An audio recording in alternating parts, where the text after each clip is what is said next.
Já. Fala pessoal, estamos aqui de novo, meu nome é Alisson Scalco, estou Boa, aqui com... sou Eduardo Amaral. Muito bom, naquele estilo youtuber, né? Lembrando que essa sessão de vídeos aqui vai ser, né, transmitida tanto no meu canal quanto no canal do Edu. Então, se está inscrito num, se inscreve no outro e vice-versa. Fiquem à vontade, ajudem a comunidade a crescer. É isso aí. Muito bom, vamos pro tema. Edu, vamos falar de licenciamento, né? Edu, especialista aqui em licenciamento. Essa é uma questão que, cara, todo cliente traz, né, pra gente. Licenciamento é sempre uma ciência complexa. Eu vejo que licenciamento muda muito também, então é importante vocês se atentarem, né, ao tempo que estão assistindo esse vídeo, porque a informação ela é dinâmica. Edu, muita gente me questiona, né, quando eu estou nas empresas. Poxa, Alisson, eu queria utilizar a base de dados em SQL, queria utilizar o Dataverse, mas eu queria ter um aplicativo só ou não, queria ter vários. Então, acho legal dar um overview sobre esse cenário de licenciamento, né, os fatores para a gente decidir quando ter ou quando não ter um licenciamento plus aí de Power Apps, digamos assim. Boa. O Alisson falou que eu manjo tudo de licenciamento. Vamos ver se eu manjo mesmo.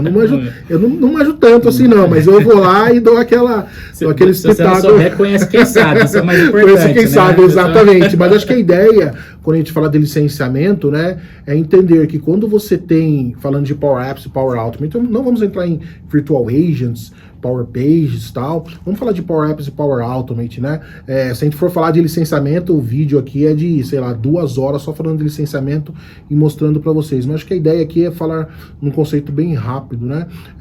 Acho que o legal é quando você adquire, né, um Power Apps, um Power Automate User, por exemplo, licenciamento Premium do Power Automate, você já tem o licenciamento Premium do Power Apps e vice-versa. Quando você tem um Premium do Power Apps, né, o Power Apps per User, por exemplo, você já tem os recursos Premium do Power Automate. Então, a vantagem de você pegar o licenciamento tanto do Power Apps quanto do Power Automate Premium, eu acho que é essa, né? E aí, a gente tem as características de licenciamento. E aí, dentro do Power Automate tem o RPA Attended, o RPA Unattended. O RPA Attended é aquele RPA que você utiliza o recurso Premium, que você vê o robozinho, né, dando clique na tela. Esse é o Attended. E tem o Unattended, onde você pede para rodar num servidor, por exemplo, mas só que ele roda todo em background. Essa diferença, né, do Attended e Unattended. Já caindo para o Power Apps, os licenciamentos do Power Apps tem alguns, né, que é o Power Apps, Power User e o Pay As You Go. Quando a gente fala eu vou começar pelo Power User primeiro, tá? Porque o Power Apps é um pouquinho diferente no conceito dele. Pelo nome, a gente acha que é questão de aplicativos, o usuário tem direito a um aplicativo. Tem direito a um aplicativo, mas o licenciamento é um pouquinho diferente, eu vou explicar, tá? Vou começar pelo Per User. O Per User é o licenciamento onde você dá direito para o usuário acessar N aplicações dentro do ambiente dele que foi compartilhado. Então, suponhamos que eu tenho 4 aplicações, 5, 10 aplicações no meu ambiente utilizando o recurso Premium, eu pego o licenciamento para o usuário e atribuo ao usuário. Esse é o Per User, e aí no momento que o usuário acessar uma aplicação Premium, vai consumir do licenciamento dele. Então, como funciona? Acessou o ambiente, acessou a aplicação, tem licenciamento Premium? Tem licenciamento Premium, legal, então você usa. Não tem licenciamento Premium, o que vai acontecer? Vai aparecer a mensagem para você debilitar o trial. E aí a gente começa a gerar alguns problemas, né? Dentro da empresa, as pessoas, eu compartilho com alguém da minha empresa que não tem licenciamento, e se o trial estiver habilitado dentro do Office 365 ou do Microsoft 365, a pessoa clica no Yes, né, no Sim, aquela atribuição de licenciamento veio para aquela pessoa, ela começa a utilizar. Mas tem um problema, né, que é que esse trial ele vai por um tempo, acabando o tempo dele, a aplicação vai parar de funcionar porque o usuário não tem licenciamento. E aí, abrindo um parênteses bem curtinho, é importante ter um gerenciamento de ambiente para você ver quais são, né, os usuários que estão utilizando o trial, quais são os usuários que estão utilizando o licenciamento. Mas voltando agora no licenciamento, fechando parênteses, é importante o Per User, é aquele onde você atribui o usuário, tá? Tem outro licenciamento que é chamado Per Apps. O Per Apps gera um pouquinho de dúvida nas pessoas, elas acham que eu atribuo licenciamento a um usuário e esse usuário ele tem acesso a uma aplicação dentro do meu ambiente, tá? Dentro de um ambiente específico. Mas na verdade não é assim que funciona. O licenciamento do Per App, ele não é atribuído ao usuário, ele é atribuído ao ambiente. uma analogia que eu gosto de fazer, imagine que você vai entrar num parque de diversão, e aquele parque de diversão, ele disponibiliza 50 vouchers para o público, por exemplo. E aí eu chego no parque, a pessoa lá do parque pergunta para mim, viu, você quer entrar no parque? Quero. Você tem licenciamento? Eu falo, ou você tem um voucher? Eu falo, eu tenho um voucher aqui, eu mostro que é o meu per user, o licenciamento, eu tenho o licenciamento já, per user, então eu vou entrar dentro do ambiente, utilizar aquela aplicação, sem utilização dos vouchers disponibilizados pelo parque. Mas suponhamos que eu cheguei no parque, ou cheguei para utilizar aquela aplicação, e eu não tenho voucher comigo. O que vai acontecer? Eu vou olhar no meu ambiente se aquele aplicação foi compartilhada comigo. É compartilhada comigo? É. Então eu tenho direito a utilizar a aplicação, mas eu não tenho licenciamento. O que vai acontecer?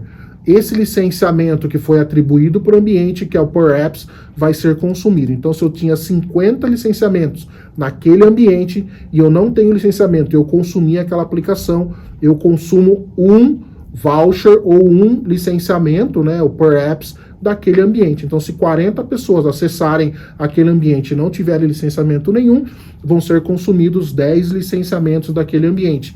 Mas a parte mais chatinha que dessa configuração do Per Apps é que você precisa ter uma consciência e um gerenciamento do ambiente, porque se você tiver duas aplicações e compartilhou com 50 pessoas, cada uma dessas aplicações, 50 pessoas diferentes, e as pessoas acessarem a aplicação, se só tiver 50 vouchers no ambiente, quem chegar primeiro come, tá bom?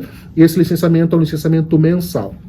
E aí, o último licenciamento que tem é o Pay As You Go. O Pay As You Go é legal quando você precisa utilizar uma aplicação por um tempo curto, tá? Nas outras aplicações, o licenciamento é mensal. O Pay As You Go é um licenciamento pago pelo uso, né? E aí você linka a sua aplicação a um subscription do Azure. Consequentemente, no momento que você consumir a aplicação, acessar a aplicação, lá do seu subscription no Azure, ele vai tirar um centavinho ali, ou 2, ou N centavinhos, porque você está utilizando essa aplicação. E o legal dessa aplicação, imagine no Natal, você desenvolver uma aplicação, vacinação, por exemplo. O Alisson tem um case super legal de vacinação, e a vacinação ocorreu por um determinado, 20 dias. Ao invés de você licenciar a sua organização inteira para ele consumir esses 30 dias, ou 30 dias de licenciamento, como eu disse, do Per Apps Per User, o que você faz? Você aplica um Pay As You Go dentro daquela aplicação e quem acessar a aplicação vai consumir. Então é para um conteúdo mais sazonal, né? Quando a gente fala desse licenciamento Pay As You Go. Então, se a gente for falar de licenciamento aqui, o licenciamento Premium do Power Automate, licenciamento Attended, Unattended, Per Apps, Per User, Pay As You Go, fora os outros licenciamentos, né, do Virtual Agents, a gente fica aqui mó tempão. Mas acho que é importante, né, Alisson, a gente estava falando nos temas anteriores, para definir qual licenciamento que eu vou utilizar, é importante você entender a arquitetura, né, e a necessidade do negócio. Queria que você falasse um pouquinho desse tema aí. Toda a solução, né, perfeito. Eu queria focar no Pay As You Go, porque antes a gente não tinha essa opção, né? Então, ou seja, para casos como esse que o Edu trouxe aqui, de soluções sazonais, digamos assim, né? É uma campanha ou algo, já havia às vezes cliente inviabilizar o uso, porque ele, poxa, vou ter que licenciar 20 mil pessoas, organização inteira, só para usar aquilo ali de forma pontual. O preço não vale, né? Mas quando a gente vem para um cenário que eu vou pagar somente para aquela ação e depois eu não tenho mais esse encargo, né? Ou seja, não necessariamente os 30 dias, né? Apesar que hoje você consegue um mínimo de 30. Então, ou seja, tornou o cenário muito interessante. Então, para esse tipo de situação, a gente ganha essa carta na manga agora, que antes não tinha, e aí, de repente, nos traz a possibilidade de uso de um SQL, né, ou de um próprio Dataverse para esse tipo de projeto, que geralmente tem volumetria. E quando tem volumetria, não tem para onde correr, tem que usar a base de dados profissional, consequentemente, exige licenciamento premium.